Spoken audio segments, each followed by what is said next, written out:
Hello friends and welcome. You are with Deepak R. Khemani and this is the 2 Minutes Money and Personal Finance show. A few days back I mentioned about a friend who had booked some profits by selling off all the equity shares which he had bought when the markets had fallen in March and April. He was very happy with these profits, having booked them, and we were having a discussion and suddenly the topic of taxes came up.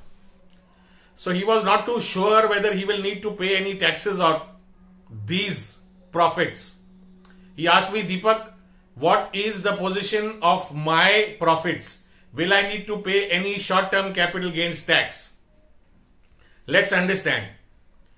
Equity shares that are listed, which are bought, and if you sell them at a profit within 12 months of having bought them, the profit that you have made, on that you will have to pay something called short-term capital gains tax.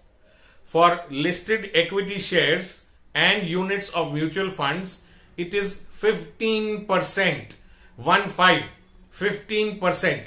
You have to pay a flat tax of 15% on the gains which you have made because you have sold these shares at a profit 12 months, within 12 months from having brought them.